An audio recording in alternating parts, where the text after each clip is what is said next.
À GoFM, voici le Doc Mayou. Pierre Mayou, bon mardi. Messieurs, bon matin.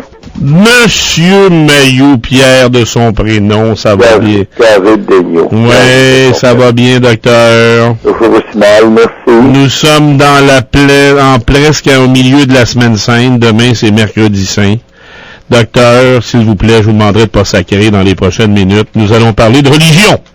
Oui. On parle de la semaine sainte, s'il vous plaît. Oui. Alors, hier à la une du Journal de Montréal, les Québécois en panne de valeur, perdus, nous sommes tous perdus, nous les religieux, sans la religion. Ouais.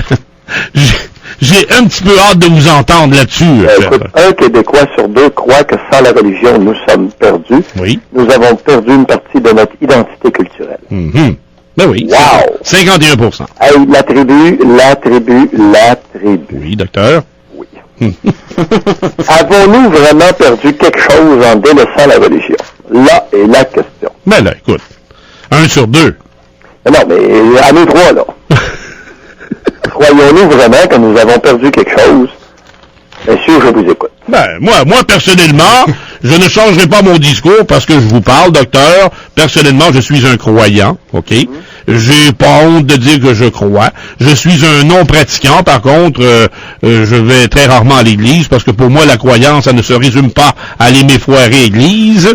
Et par contre, je crois. Je suis un croyant et que je ne suis pas, par contre, du côté de ceux qui sont perdus à cause que les Québécois, les Québécoises ont délaissé la pratique de la religion. Écoutez bien ce que dit un psychologue. Oui. Un nommé Lilay, que je connais pas, puis je pense qu'on a l'avantage à pas trop le connaître. Les Québécois, dit-il, écrit-il dans le Journal de Montréal, ou a-t-il déclaré, oui. Les Québécois paient lourdement leur rejet massif de la tutelle de l'Église. Bon. Les Québécois sont pris de vertige. Chacun se sent seul dans un monde guerrier où l'entraide n'est plus très présente. Ça se peut-tu, un psychologue à la noix? C'est incroyable. On paierait lourdement le rejet massif de la tutelle de l'Église. Bon, alors là, le psychologue à la noix, là, j'ai une petite nouvelle pour lui. Dans le temps que l'Église prédominait, il y avait beaucoup d'inceste. Ça veut dire qu'il y a beaucoup de petites filles qui suçaient le père et beaucoup de pères qui fourraient leurs petites filles. Bon. OK? Deuxièmement, il y avait énormément de brutalité envers les femmes. Il y en a en masse, les claques à la gueule, puis les coups de poing, puis les coups de pied envers la mère des enfants, ça se faisait en masse, ça, sous la tutelle de l'Église. Oui. Et là, je parle pas des prêtres, tout ça, puis qui s'amusaient à se faire sucer, puis à sucer les petits, là. Non, ça, j'en parle même pas. Autre point, la répression. La répression de la sexualité féminine sous la tutelle de l'Église. Alors, l'imbécile de Patrick Linaise devrait savoir qu'il était péché pour une femme d'orgasmer. Il était péché pour une femme de jouir quand elle se faisait fourrer au Québec. Alors, ne pas me faire chier avec l'Église catholique à matin, puis la tutelle de l'Église. Innocent. Innocent. Les femmes doc avaient même pas le droit de parler. Tu sais, c'était presque ça. Il y en a un autre psychologue, j'en ai un autre ici, moi. Ça prend aussi des maudits imbéciles, il y a une espèce de cave qui est allé écrire aussi, qui est allé déclarer. Écoutez bien ça. 4 experts en religion, interrogés par le Journal de Montréal, confirment que les Québécois regrettent la droiture morale et l'hygiène de vie qui existait avant la Révolution tranquille. Combien de tartes ont levé des petites filles, ont fait lever des petites filles de 9 ans à 11 heures le soir pour aller sucer le bonhomme? La droiture morale de l'Église catholique. Et tout ce monde-là, ça allait communier. Mais à vous entendre, docteur, c'était quoi, 98,8%? L'inceste, c'était tellement prévalent. Écoute, je vous dirais pas une cabane sur 3, mais probablement pas loin. Une sur 4, une sur 3, une sur 4, il y avait de l'inceste intrafamilial. Sacrifice. Ouais. Faites les études. Mais non, mais il y a tellement de femmes qui ont été, qui sont capables de confier qu'elles ont été utilisées à des fins sexuelles intrafamiliales avec le père, le grand-père, mon oncle. Hostie, les gars, j'ai peur que ce soit au moins une cabane sur 3 au Québec. Puis, je suis pas trop généreux. Ouais.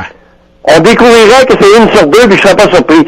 Alors, les innocents qui viennent nous parler de la droiture morale et de l'hygiène de vie de cette époque-là, allez vous faire foutre. Ouais, mais... Maudite hypocrisie. Bon, mais attendez un peu, là. Là, docteur, moi, j'appuie pas à 100% tout ce que vous dites, vous le savez, mais par contre, il y a bien de la vérité dans ce que vous révélez, on le sait. Il n'y a pas besoin d'avoir suivi un cours classique, justement, pour savoir que c'est vrai. Mais la religion catholique, OK? Religion catholique, là, comme elle nous a été enseignée, OK? À nous, là. Le lien direct avec l'inceste que vous faites, c'est, comment dirais-je, c'est-tu vraiment nécessaire de le faire comme ça, docteur? C'est que l'être humain, face à l'angoisse existentielle, la peur de mourir, a créé Dieu, puis s'est donné des religions. Oui. Et souvent, c'est une couverture salement hypocrite. Pour cacher, non pas pour inciter à la droiture, mais pour cacher le vice.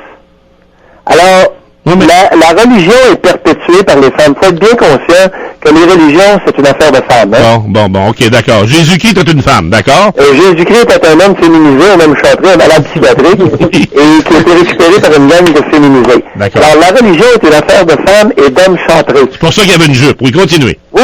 C'est pour ça qu'ils mettent des robes. Oui, c'est ça. Oui. Dans toutes les religions, ils mettent toutes des robes, ils se déguisent en femmes. D'accord. Ce sont des individus, alors c'est... Puis, je le dis pas de façon méprisante, regardez dans les faits. Dans les tribus religieuses, ce sont les femmes qui très tôt initient les petits-enfants à toutes sortes de rituels religieux. C'est pas les hommes, c'est pas les pères. C'est une affaire de femmes. Alors, la religion est perpétuée traditionnellement par les femmes, par les mères. Autrement, il n'y en aura pas. Les traditions ne sont pas perpétuées. Et c'est une couverture salement hypocrite pour permettre aux femmes dans plusieurs tribus de maintenir le pouvoir officieux. Vous savez, la guerre des sexes, elle est omniprésente autour du globe. Oui. Pas dans toutes les sociétés. On regarde, par exemple, dans les sociétés, surtout sud-américaines, les Indiens sud-américains, de l'Amérique du Sud, on aurait avantage à les observer de beaucoup plus près, parce qu'ils ont des façons de fonctionner possiblement plus saines dans certaines sphères que les nôtres.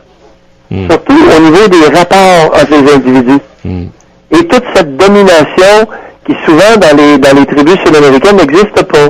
Autrement dit, chacun est à son affaire, puis c'est correct comme ça. Non, mais docteur, s'il vous plaît, dites-moi quelque chose, là. Admettez qu'il y a aussi des protestants et des non-croyants qui ont été impliqués dans des histoires d'inceste, voyons donc.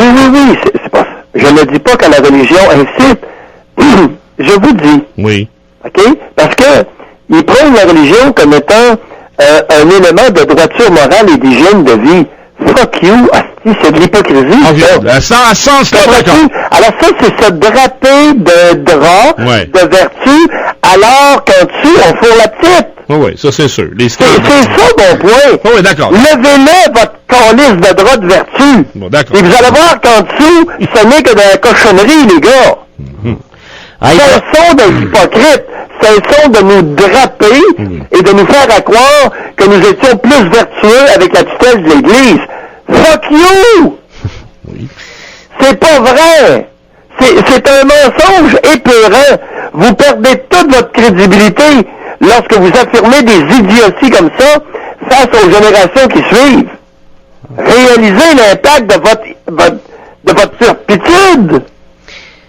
Mais, Doc, dites-moi, là, l'omniprésence de la religion dans le temps versus ce qu'on vit aujourd'hui, c'est vraiment plus le même scénario, c'est vraiment plus ça. Ça veut dire que d'une certaine façon, est-ce que le Québec a évolué? Oui, beaucoup. Bon! Oui. On pourrait-tu jouer ça de l'autre bord? Ben oui, c'est que le fait de se débarrasser de la tutelle de l'Église catholique a été vraiment un signe objectif d'évolution collective. Et non pas de perte. Et là, il y a des innocents qui essaient de nous ramener en arrière. Hey, les caves, vous êtes dans le champ! Ben oui, mais c'est correct, docteur. Il y en aura toujours des caves, vous le savez. Oui, mais écoute, je m'arroge le droit de leur dire, vous êtes des maudits caves. Ben oui, d'accord, docteur. Alors, tu sais, ils ont le droit de vouloir nous tirer en arrière, Ben oui. mais moi, j'ai le droit de leur dire, hey, les caves, vous êtes des maudits menteurs. Oui, alors demain... Vous êtes des crosseurs. D'accord. Docteur, c'est la semaine saine, un peu de retenue. Docteur, demain... Pas plus puis pas moins que la semaine dernière. Non, d'accord. Et pas plus puis pas moins que la semaine prochaine. D'accord, docteur. Alors, oui. si ce que je dis est faux, qu'on me dise, ben, Mayu, t'es dans le champ. Mais non. Si c'est vrai qu'on ferme sa gueule puis on dit, ouais, je pense que le chapeau nous fait un matin. Non, il y a des matins que vous êtes dans le champ, vous nous le dites au volant de votre cheval. Mais pas aujourd'hui. Vous n'êtes pas dans le champ aujourd'hui, docteur? Oh, je pense que non. Ouais, c'est ça qui est triste. Demain... Oui, c'est ça. Ben oui, demain... Des fois, à l'occasion, Oui. il m'arrive de penser que j'aimerais être dans le champ. Oui, je sais. Hey, docteur, demain, on va parler des 7 péchés capitaux. Oui, c'est intéressant. Intéressant. Les Ah, 7... ça, j'aime ça. Ben oui, je sais que vous aimez ça. Alors, j'aime ça quand vous aimez ça. Et tu vas les énumérer un peu. L'orgueil, la gourmandise, l'avarice, la jalousie, l'envie. Oui. L'envie. Oui. Mais exactement. Alors, demain... Lequel me manque-t-il? Pardon? Oh. Parce qu'il y en a 7, là. L'avarice, je pense. Oui, non, je l'ai mentionné. Oui, demandez-moi pas ça de même, comme ça, j'ai pas ma liste avec moi, je la traîne d'habitude dans mes culottes, mais je l'ai pas. J'aimerais ça qu'on l'ait parce que l'histoire des péchés capitaux, je trouve ça fascinant. Oui, d'accord. Demain, c'est promis, j'aurai ma liste, et on dira à Joe de nous dire lesquels... 5 sur 7, c'est quand même pas pire le matin. Mais vous m'impressionnez en maudit, docteur, effectivement. Hey, bonne journée, docteur, et soyez bon. À la prochaine. Salutations. Ouais, c'est ça, demain. Au revoir, docteur, salutations à votre jument. Voilà, mesdames, messieurs, c'était le doc Mayou qui nous parlait dans un langage sacerdotal, n'est-ce pas, en cette semaine sainte. C'est ça.